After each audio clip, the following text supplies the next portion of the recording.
사랑하는 새벽나라 친구들 안녕하세요. 여러분과 함께 금요일 말씀을 나눌 유승현 목사입니다. 바울은 데살로니가 교회에 쓰는 편지를 마무리하며 게으름에 대해 언급하는데요. 옛 이야기 가운데 게으름과 관련한 이야기들을 우리는 쉽게 찾을 수가 있죠.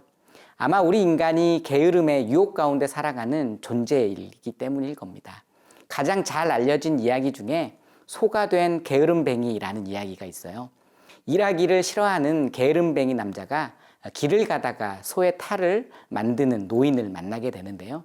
탈을 쓰면 아무런 일을 하지 않아도 평생 편하게 잘 살 수 있다는 노인의 말에 남자는 소의 탈을 쓰게 되고 그는 결국 소로 변하게 되는 이야기입니다. 노인은 그 소를 시장에 끌고 가서 다른 농부에게 팔아버리죠. 그리고 농부에게 물을 먹게 되면 소가 죽게 된다고 당부합니다. 소가 되어 힘들게 일하던 게으름뱅이 남자는 너무 힘든 나머지 농부 몰래 물을 먹고 죽기로 결심하죠. 소가 된 게으름뱅이 남자가 물을 먹었을 때 다시 사람으로 변하게 되는데요. 그 뒤에 남자는 아주 부지런한 사람이 되었다는 이야기입니다. 탈을 쓰면 평생 잘 살 수 있다는 노인의 한마디에 넘어가서 평생 소로 살아갈 뻔한 남자의 이야기죠. 솔깃한 이야기입니다. 그런데 사실 우리의 인생은 뿌린 대로 거두기 마련이라는 사실이죠. 일한 만큼 얻는 것이 세상의 이치입니다. 그러므로 오늘은 우리 스스로를 나태하게 만드는 게으름에 대해 생각해 보기 원합니다. 게으름의 레드카드라는 제목으로 말씀을 나누겠습니다. 오늘의 말씀은 데살로니가 후서 3장 6절에서 18절입니다. 형제들이여, 우리가 우리 주 예수 그리스도의 이름으로 여러분에게 명령합니다. 여러분은 게을리 행하고 우리에게서 받은 전통을 따라 살지 않는 모든 형제를 멀리하십시오. 여러분은 우리를 어떻게 본받아야 할 것인지 스스로 알고 있습니다. 우리는 여러분과 함께 있을 때 게을리 행하지 않았고 아무에게서도 음식을 값없이 먹지 않았고 도리어 여러분 가운데 어느 누구에게도 짐이 되지 않으려고 수고하고 고생하며 밤낮으로 일했습니다. 이는 우리가 권한이 없어서가 아니라 우리 스스로 여러분에게 본을 보여 우리로 본을 삼게 하기 위한 것입니다. 우리가 여러분과 함께 있을 때도 여러분에게 명령하기를 누구든지 일하기 싫으면 먹지도 말라고 했습니다. 내가 들으니 여러분 가운데 몇몇 사람들이 게을리 행하고 아무 일도 하지 않고 참견이나 한다고 합니다. 그런 사람들에게 우리는 주 예수 그리스도 안에서 명령하고 또 권면합니다. 조용히 일해 자신의 양식을 먹도록 하십시오. 그러나 형제들이여, 선을 행하다가 낙심하지 마십시오. 누구든지 이 편지에서 한 우리의 말을 순종치 않거든 그를 지목해 그와 어울리지 마십시오. 그리하여 그로 부끄러움을 느끼게 하십시오. 그러나 그를 원수처럼 여기지 말고 형제같이 권고하십시오. 평강의 주께서 친히 여러분에게 온갖 방식으로 항상 평강 주시기를 빕니다. 주께서 여러분 모두와 함께 하시기를 원합니다.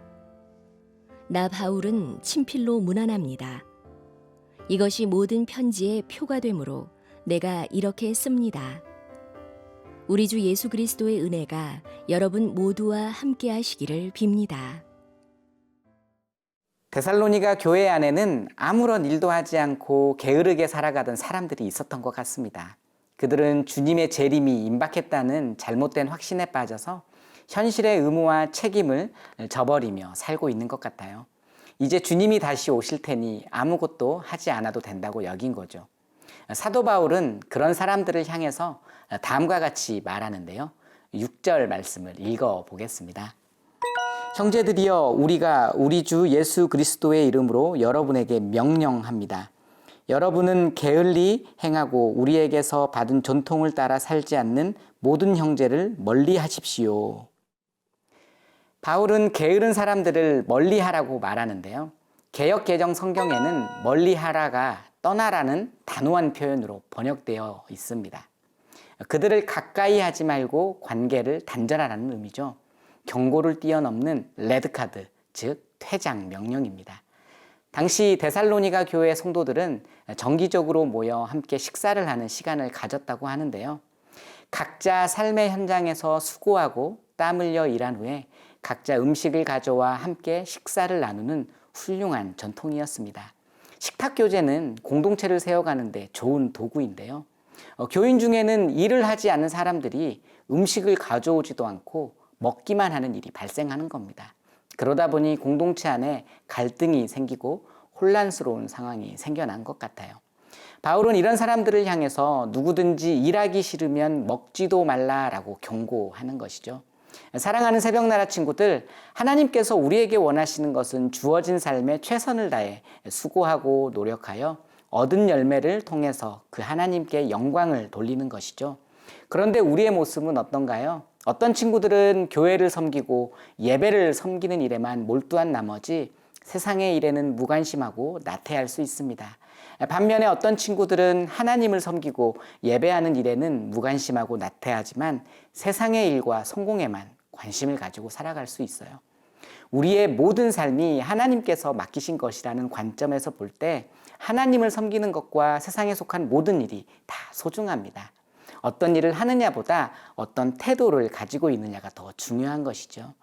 그러므로 교묘히 우리의 일상을 파고드는 그 게으름을 조심하고 우리에게 주어진 모든 일에 최선을 다하는 저와 여러분이 되길 바랍니다.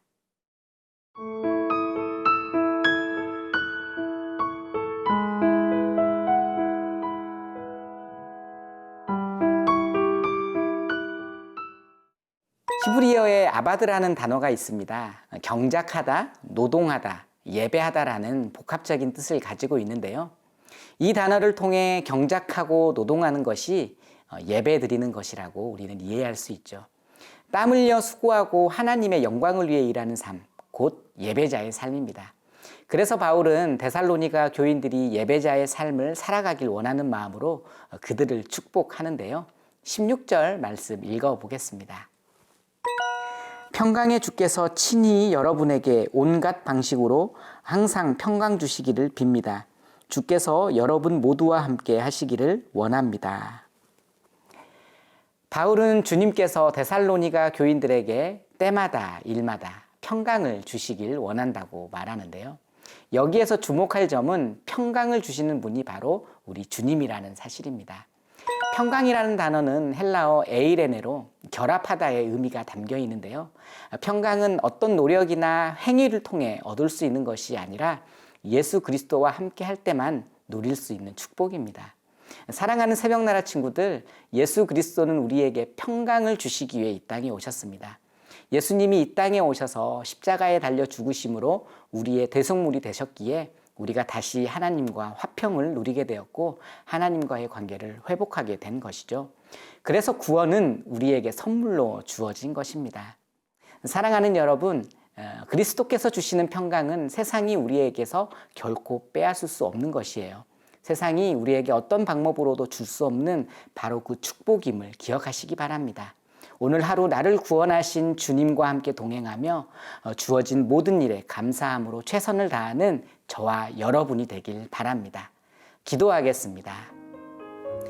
사랑의 하나님, 우리의 연약한 육신은 우리를 자꾸만 게으르게 만들어 갑니다.